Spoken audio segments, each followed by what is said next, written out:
రమణం గారు అంతఃపురం అది ఇది మీకే వచ్చింది? అమ్మగారు ఇచ్చారు. అమ్మగారు ఇచ్చారు? కోట్ల అంత అయ్యగారులేని అమ్మగారులు ఎవరున్నారు? ఏ మంత్రం ఇస్తున్నావా? ఈ పప్పులు మన దగ్గర ఉడకవే పిల్ల లాకిందరా. ఈ ఉంగరాన్ని ఈ పిల్లని పెద్ద కొత్త దగ్గర తీసుకోండి.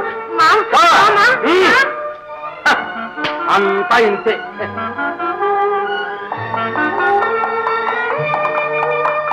ఆగండి. రావుడు తలుపుది. ఎలా తెస్తాను? వెళ్ళింది 7 వచ్చింది 14. వీరెవరు? ఎవరైతే నీకెందుకు, తలుపు తీయమంటే తీ అంతే.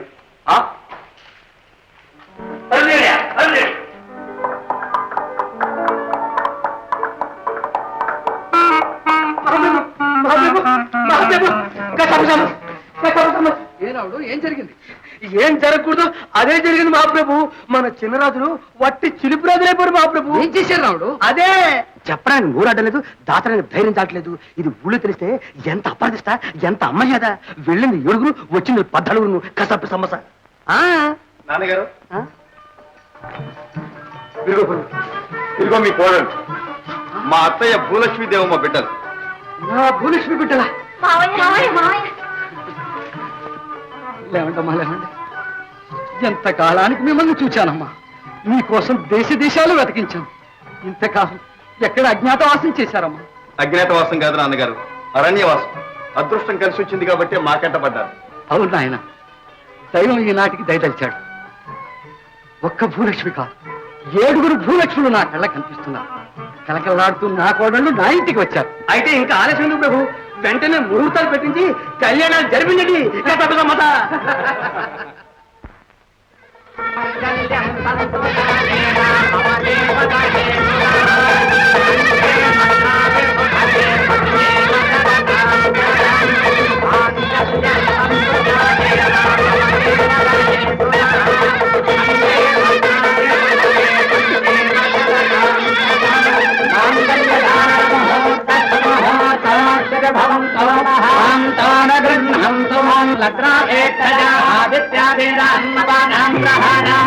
అనుకూల్యం భోజాది భవంతు గృహంత శతపాదం భవతి పురుషేంద్రియ ప్రతిష్టతి.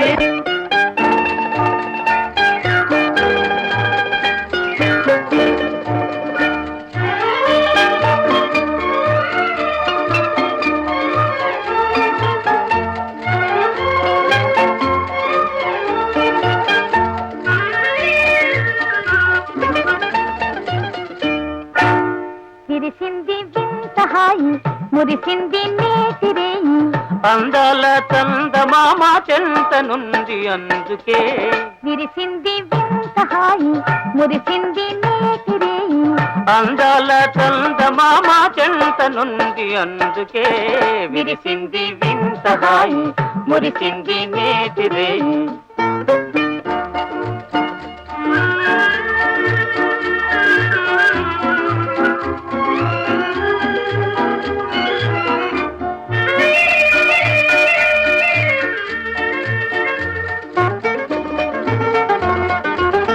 వలపు పూబాల చిలికిల్చెను గారాల వలపు పూబాల చిలికిల్చెను గారాల అల్లచిరుగాలి సోకుల నేను తోలి అందుకే విరిసింది వింత హాయి మురిసింది నేతిరేయి అందాల చందమామ చెంత నుండి అందుకే విరిసింది వింత హాయి మురిసింది నేతిరేయి.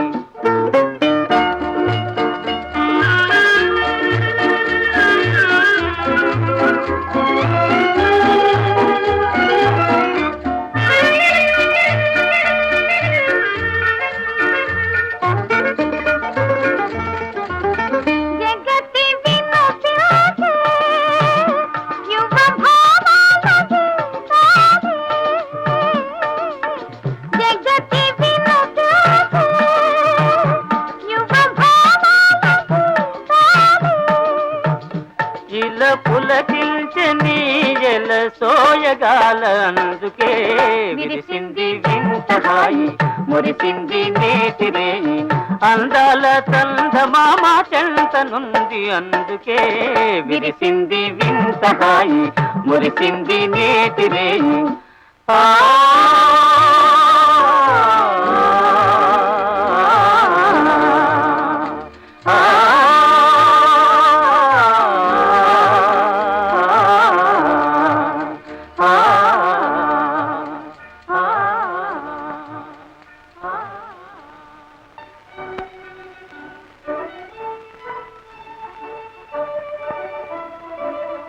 గండికోట వారి మీద పరరాజులు దండెత్తి వస్తున్నారట.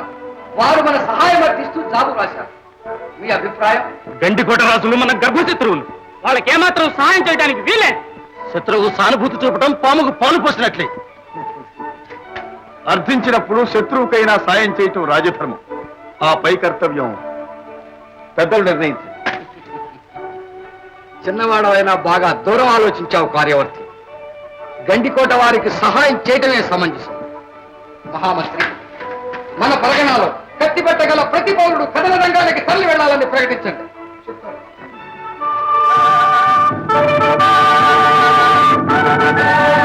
సంగ్రామసింహ పరిపంధి భయంకర పానుగంటి పురాధీశ్వర శ్రీ శ్రీ రామవద్ది రాజులున్నారు.